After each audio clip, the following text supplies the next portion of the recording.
د مدینه شریف الله حفاظت کړی دی. نبی علیہ السلام مبارک اعلان کړو یو اور به لګي او داسې اور به چې د هغې رڼاګانې او د هغې هغه لمبې به په یمن او په شام کې لیدلې کېږي. د نبی علیہ السلام د وفات نه 650 کاله پس 652 کاله پس د مدینې منورې په ګاونډ کې اور ولګېد قبلې طرف ته. او داسې اور ولګېد داسې چې په شام او په یمن کې به د ساروس د شپې سټونه ښکارېدل او په شپه کې به د مدینې منورې خلکو به د شپې کار کو داسې رڼا ونور او سپومې چا نه لیدل. داسې اور ولګېد اور لرې لګېدلی او مدینې منورې طرف ته را روانو لرې لګېدلی او داسې را روانو چې خلکو ورته کتل نو په دې اور کې د اور دریابونه به موږ ته ښکارېدل او چې غر به په مخه راته هغه به یې ویلې کو اونه به راتله هغه به یې ویلې کوله او په هوا کې مارغان نه شو ټینګېدې داسې اور. زه کال دغه علاقې ته لاړم د ملګري ملا سره قسم په الله سړی حیران شو داسې په میلیونو ځکه ډرایور موږ ته یو ډېر ښه ډرایور خدای میلاو کړ هغه ډېر زیات وګرځولو هغې سړکونه جوړ دي په میلیونو قسم په خدای داسې کندې دي پکې که نه دا ځمکه سوځېدلې ده نو لکه دا شی چې اوس وځي دا سکاره بار روځي داسې دا سکاره بار راوتي دي دا سکاره دا کاڼي سوځېدلي دا ګټې او داسې پکې غارونه دي که نه چې زه درته وایم لکه د دې جومات د دې برنډې برابر غارونه داسې غارونه ملګرو ته مې ورکونه شی پکې ونه غورځېږې داسې په فارلانګونو غارونه بیا دا ځمکې شلېدلې دي او کاڼي چې لاس کې راوالي زما هغه ملګري دی حاجي صاحب هغه ته یو څو کاڼي راوړم دي غټ کاڼي چې به مې اوچت کړه تا به یې معلوم دي غټ کاڼي به مې اوچت کړه لکه ډېر سپک ولې سوځېدلي ټول علاقه مکمل سوځېدلې ده. غر د جبل بني قریظه ورته وي هغه غر داسې سوځېدلې داسې چې د هغې هغه کاڼي هغه خاورې خلک اوړي پټو کې اچوي غر داسې سوځېدلې په میلیونو دغه علاقه مکمل داسې چې سړي هغه زما هغه ملګري ما ته ایمان نه تازه شو سړی حیران شي چې خدای د نبي هم پیشنګویي وګوره او بیا ځمکه او غرونه او کاڼي سوځېدلو ته وګوره کاڼي داسې ایره پراته دي بادشاهانو له چل نه وري چې څه چل ورته وو ځکه چې یو ځای نه دی داسې په میلیونو په څو خدای چې څو سوه میله علاقه ده دا مکمل سوځېدلې پرته ده او داسې غارونه پکې شوي دي یو غار نه دی سل دی په سترګو ښکاري. ما بېګا یو تاریخ کته بېګا نو دا اور چې وی کله مدینې شریفې ته را رانږدې شو نو د مدینې خلکو سره غم شو چې خدای دا اور خو مدینه منوره راغی مدینه منورې ته رانږدې شو دا خو مدینه شریفه ونه سوځي او چې مدینه شریفه سوځي خو جومات به سوځي د نبي علیه السلام مبارک روزه ده پکې خلکو جلاګانې شروع کړې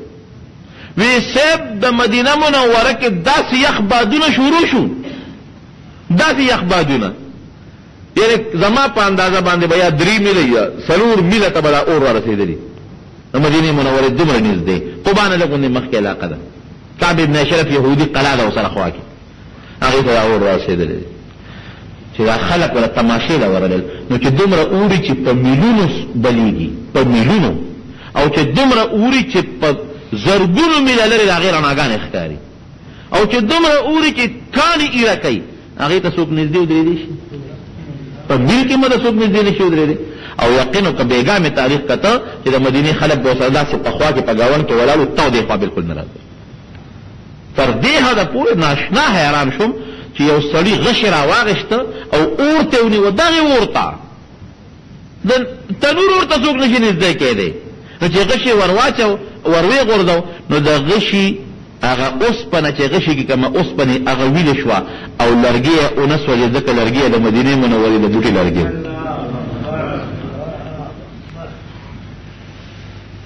او چې څنګه مدینې منورې د حرم حدودو ته راغلی بلکې ما خو پکې ونه لیده خو تاریخ ما بېګا کته وایي چې یو تیږه ده نیمه د مدینې منورې په حدودو کې د حرم په حدودو کې او نیمه بار وه نیمه سوځېدلې نیمه پاتې ده دغه بالکل مکمل یخه یخني او اخواته اورونه بلیږي او دومره اور چې په زرګونو میله شام او یمن په زرګونه لرې دي هلته کې رڼاګانې ښکاري او بیا وی هغه د مدینې منورې هغه یخه هوا هغه په تیزه شوه په دې اور د پاسه ورله هغه اور یې مړ کړ. ما وی د الله تعالی څه عظیم قدرت دی، څه لویه نښه ده. دلته کې نږدې نه تو شته، نه اور شته، نه ګرمي شته، نه ګرمه هوا شته.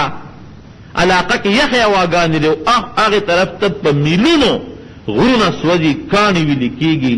اونې سوځي، بوټې سوځي، غرونو باندې اورونه بدېږي. دا جمدی نښې دي نبي علیه السلام د حفاظت کړي. نو د نبي علیه السلام د کریم رب العالمین حفاظت کړی او چې دجال کله راشي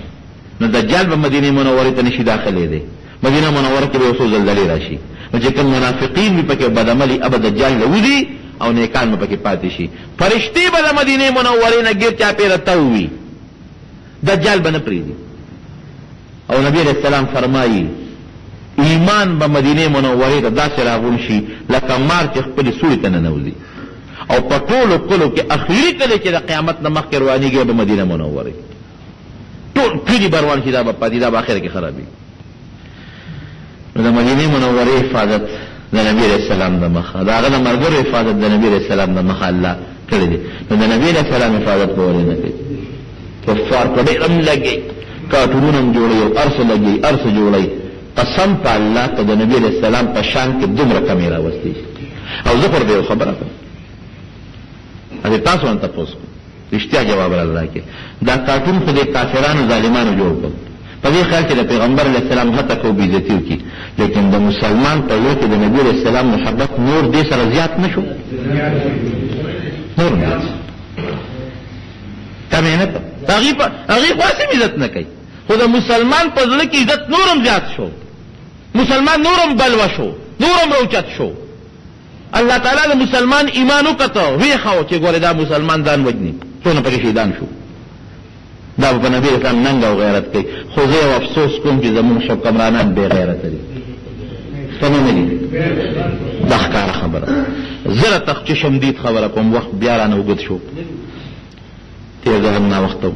مدینه منوره کې په دې اخري جمعه کې ما دې ملګرو ته وویل نن خو امام صاحب ناشنا تقریر وکړ، ټولې د پیغمبر علیه السلام په محبت تقریر وکړ.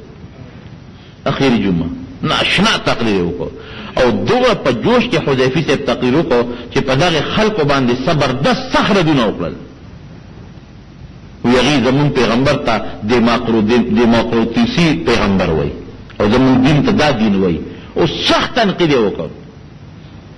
امام، او اعلان یې وکړ خلکو ته چې د نبی علیه السلام په شان کې چا ګستاخي کړې ده، دا مرتد دی. دا هغه الفاظ او داسې مرتد دی چې د توبه نه قبلېږي. دا ور یاد ساتئ،